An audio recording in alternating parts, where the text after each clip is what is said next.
If you're under the impression that arbitrage sports betting is risk-free, let me tell you the truth. Watch this video. Welcome to The Advantage. I'm A-Train Bets, and I use my brain to make bets. In this video, I want to talk to you about arbitrage and some of the misinformation that exists out in the broader sports betting industry and marketplace. The fact is, a lot of people are out there saying that arbitrage is risk-free, that you can play with zero risk whatsoever. And that's a bunch of baloney. The fact is that arbitrage has a lot of risk, and a lot of that risk does happen at the front end when you are placing the bets, but it doesn't mean that there's no risk. And it's actually, there's more to it than you think, because even once the bets are in, there's risk involved in that. So let's break it down. Okay, so let's look at, here's a situation. Arbitrage opportunity. Fresno State coming up for Saturday. Typical kind of situation. You have a DraftKings play. You could arbitrage that at Hard Rock or Fanatics, right? And so if we go into A-Train Station, on this we can play the first quarter UNLV plus a hook at DraftKings. So we'll say, okay, let's bring that into our slip. And then we can say, let's go play at Hard Rock Bet at plus 125, the other side of this, right? So you can click on here and it'll take you into the arbitrage mode, right? And at A-Train Station, we have an arbitrage which sets a default. In my case, I have it set to a minimum $100, and then it calculates from there. So I'm saying, okay, I'm going to play $100 at Hard Rock Bet, and then I'm going to go over to DraftKings and play 122 at the minus 118. And ideally, what I would do is I would go and make both of these plays. But the reality of the situation is this. The fact is that I get limited a lot at DraftKings. And a lot of people get limited a lot at Hard Rock. I don't know exactly what my limit's going to be at DraftKings. And I don't know what my limit's going to be at Hard Rock. And the fact is that I might want to play $122. They might give me $5. And Hard Rock might want to play $100. They might give me $20. I just don't know. And I don't know a lot of the time until I try to make the bet. So I have to go in and say, okay, what can I play here? And how do I know which side I'm going to be able to get down? This isn't risk-free. I can see that, like, if I can play this, yeah, no problem. I can play this. But it doesn't necessarily mean I'm going to actually be able to play this. This is one of the biggest problems in sports betting information that's out there. You see all these people with their picks and their units and all of this stuff, and they're talking about how they have the pick of the day, 4-unit play, 5 stars, blah, blah, blah, blah, blah. Right? The reality is that only half of the bet is determining what you would like to do. The other half of the bet is actually getting somebody to take that bet. And we live in a world where a lot of top tier bettors are getting limited all over the place. There's only a handful of books that I have access to that I know I can get a certain amount down at. And that's part of gambling. You have to be able to get the money down. So anybody who's out there talking units and talking, oh, I've got the read on this and play this or whatever, fine. But that's just a pick. That pick is a small piece of the overall strategy that you're going to put into place to manage your money in sports betting. It's fine to get some information from somebody, I guess, but it's a little bit disingenuous when they're making up their total return based on the units that they recommended playing. That doesn't mean they actually paid the VIG, went and made the bets, actually got that money down, had a book that didn't ban them.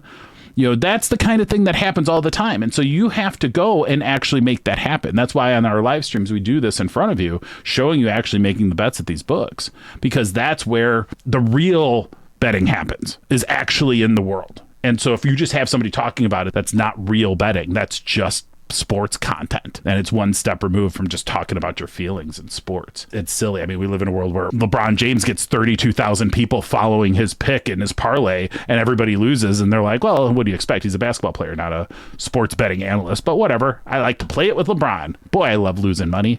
I mean, that's what they've gotten you believing.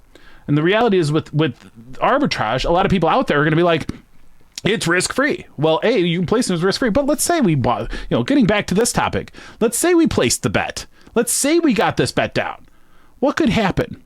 Well, one book might say, oh, you know what? That plus 125, sorry, that was supposed to be minus 125. Now you've locked in a negative, because they can go and change your bet without you even knowing it. They can go in and say, oh, we made a mistake. We'll just settle your bet at the original price. And at this price, you no longer have an arbitrage. You just locked in a loss. But it's risk-free. No, it's not. It's not risk-free. The books own this whole relationship. And you have to know that if arbitrage is your game, fine, but don't pretend you're betting without risk. It just takes one time getting burned on a $600 arbitrage, because a lot of arbitrage bettors start to get cocky. They start to say, well, risk free, I can bet as much as I can get down, right? So maybe you go and find an arbitrage, a small arbitrage, maybe between two really flexible books that take sharp action. Fine. Right? Maybe you can get it down, maybe you can't. Maybe the line moves before you get the second leg in. That'll happen too. The line will move away from you, especially if you're doing live arbitrage. If you do live arbitrage for a night and you try to get a decent number of bets in, you're going to end up with a line moving away from you when you try to place it. And a lot of these guys will slow roll you too. You'll put the bet in at one place, you'll immediately hit it at the other, and they'll go pinwheel on you. And one of them will close, one of them won't. One of them will say, oh, our line's changed now. You don't get that one in. Where you're stuck, right? So now you've guaranteed a loss. Or you let it ride and say, well, I played the plus EV money side, and so hopefully we get lucky and that plus EV comes through. But don't pretend you don't have risk. That's the whole point of this video, is to try to give you a couple insights about why there's risk and why some of the things that you're seeing out in sports betting is just not true. In arbitrage, the real risk happens up front, but it also is on the back end. The other thing that you're going to want to keep in mind, now this isn't a good example of it, but a lot of times if you're playing player props, the rules around player props are different at different books. The most famous of this is FanDuel. FanDuel, they're pretty bad at setting lines a lot of the time, right? We find a lot of opportunities. As a primarily positive EV bettor, I find tons of opportunities to play at FanDuel. But when you play player props at FanDuel, you have to be very aware of the rules, because the rules at FanDuel say if this person, say you're betting a baseball prop and we did something like this, and instead of it being a first quarter, football spread, it's a, player prop over under, and you find a nice arbitrage. A lot of your arbitrages are going to be something like that. But the FanDuel rule is that the person only needs one at bat, right? So say you've got a 1.5 hits over. Well, they say if the player plays, you've got action, and you have an over at FanDuel, they get one at bat. You're not clearing that 1.5, no matter what happens. But then the other side says the player must start. Well, maybe they didn't start. Maybe they came in and pitch hit. So now you lose the FanDuel side because it didn't go over, and you lose the under because the player didn't start. So that's where the rule at FanDuel can screw you at the other book as well.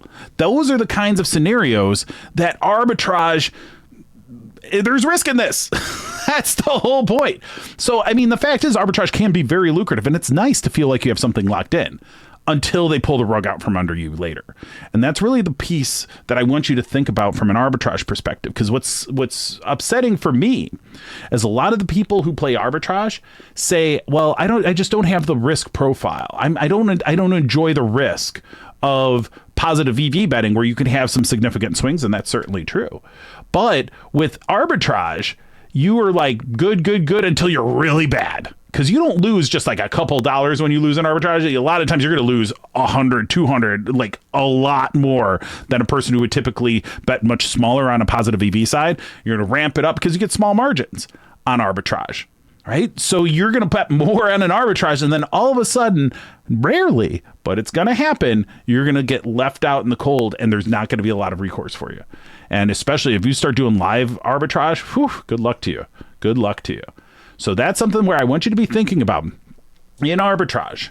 Recognize what you're doing. It's not to say arbitrage is bad, but in arbitrage, what you need to do is recognize where the risk exists. You've got risk, again, of getting the bet in the first place at the size that you want, having the markets move away from you before you're able to get both sides in, having the bet be canceled later because you played an error line inadvertently and they decided, oh, we don't feel like paying that side. The books can do it. And finally, the rules. The rules could just be plain as day. These rules are not the same at every book. You need to understand what those differences are. And you have to do it fast because these arbitrages go away quickly, right? This is a world where, I come from the financial industry. We build A Train Station because it's a professional options trader equivalent for sports bettors. This is for serious people, right? But the fact is that when I see these arbitrage opportunities, I'm amazed because they exist at all. In equities trading and even in options trading, arbitrages last for well under a second. We're talking milliseconds here that arbitrages exist, and then they go away. They're like shooting stars, and they're really fast shooting stars. You can't take action on a shooting star yourself manually. Like if you see a shooting star up in the sky, can you bet on that before it's gone? No, you can't. You basically can't move. You say, oh, did I see it?